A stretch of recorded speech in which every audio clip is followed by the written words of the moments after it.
माँ पर और पिता पर कुछ पंक्तियां आपके बीच निवेदित करता हूं। आप यहाँ जितने लोग बैठे हैं, मुझे नहीं मालूम कि किनकी माँ जीवित हैं और किन्होंने माँ को खो दिया, पर मेरा व्यक्तिगत मत यह है कि जिनकी माँ जीवित हैं, जिनके पिता जीवित हैं, वो दुनिया के सबसे संपन्न लोग हैं, वो दुनिया के सबसे अमीर लोग हैं, वो दुनिया के सबसे धनाढ्य लोग हैं। एक मिनट के लिए बचपन में लौटिएगा, याद कीजिएगा जब हम बहुत छोटे थे, माँ की गोद में थे, माँ का स्तनपान करते थे, तब माँ का एक स्तन मुंह में लेकर हमने उस माँ को दूसरे स्तन पर अपने छोटे छोटे पैरों से न जाने कितनी बार मारा, पर उस माँ ने हमें दूध पिलाना बंद नहीं किया। मित्रों, लात खाकर भोजन देने की शक्ति उस परमपिता परमेश्वर ने दुनिया में यदि किसी को दी है, वो सिर्फ माँ को दी है। माँ के अलावा ताकत किसी के पास नहीं है। और माँ की वंदना में खुलता पड़ता हूँ।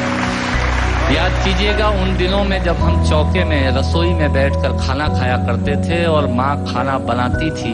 उस वक्त थाली पर बैठकर हमने जब भी इधर उधर देखा, वो माँ समझ गई और उसने नमक का डब्बा हमारी तरफ सरका दिया।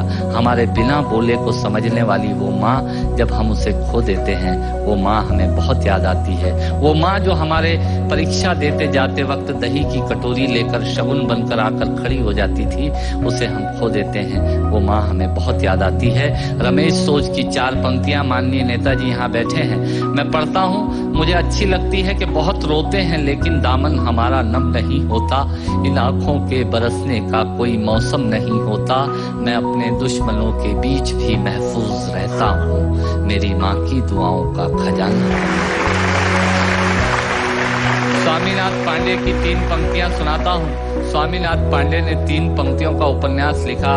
अमिताभ जी बैठे हैं, जया जी बैठी हैं। 3 पंक्तियों में पूरा उपन्यास लिख दिया। उसने लिखा, एक विधवा माँ थी, उसके 2 बेटे थे। एक बेटा नीचे वाले माले पर रहता था, दूसरा बेटा ऊपर वाले माले पर रहता था। विधवा माँ 15 दिन एक बेटे के यहाँ खाना खाती थी, विधवा माँ 15 दिन दूसरे बेटे के यहाँ खाना खाती थी। पर ये उस विधवा माँ का दुर्भाग्य था कि साल में जो महीने 31 दिनों के होते थे, उस एक दिन उस विधवा माँ को उपवास रखना पड़ता था। 9 महीने पेट में रखने वाली माँ जब एक जवान बेटे को एक दिन भरी लगने लगी, तब इस नालायक हास्य व्यंग के कवि ने कुछ पंक्तियां माँ के लिए लिखी। सुनिएगा, यात्रा कीजिएगा मेरे साथ। माँ संवेदना है, भावना है, एहसास है। माँ संवेदना है, भावना है, एहसास है। माँ जीवन के फूलों में खुशबू का वास है। माँ रोते हुए बच्चे का खुशनुमा पलना है। माँ मरुथल में नदी या मीठा सा झरना है। माँ मरुथल में नदी या मीठा सा झरना है। माँ लोरी है, गीत है, प्यारी सी थाप है। माँ पूजा की थाली है, मंत्रों का जाप है। माँ आंखों का सिसकता हुआ किनारा है। माँ गालों पर पप्पी है, ममता की धारा है। माँ झुलसते दिनों में कोयल की बोली है। माँ मेहंदी है, कुमकुम है, सिंदूर है, रोली है। माँ कलम है, दवात है, स्याही है। माँ परमात्मा की स्वयं एक गवाही है। माँ त्याग है, तपस्या है, सेवा है। माँ फूंक से ठंडा किया हुआ कलेवा है। माँ अनुष्ठान है, साधना है, जीवन का हवन है। माँ जिंदगी के मोहल्ले में आत्मा का भवन है। माँ चूड़ी वाले हाथों के मजबूत कंधों का नाम है। माँ काशी है, काबा है और चारों धाम है।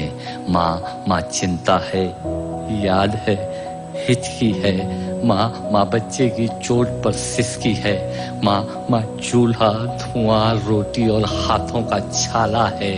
माँ जिंदगी की कड़वाहट में अमृत का प्याला है। माँ पृथ्वी है, जगत है, धुरी है। माँ बिना इस सृष्टि की कल्पना अधूरी है। तो माँ की ये कथा अनादि है, ये अध्याय नहीं है, और माँ का जीवन में कोई पर्याय नहीं, और माँ का जीवन में कोई पर्याय नहीं है। तो माँ का महत्व दुनिया में कम हो नहीं सकता, और माँ जैसा दुनिया में कुछ हो नहीं सकता। माँ जैसा दुनिया में कुछ हो नहीं सकता। तो मैं कविता की ये पंक्तियां माँ के नाम करता हूँ।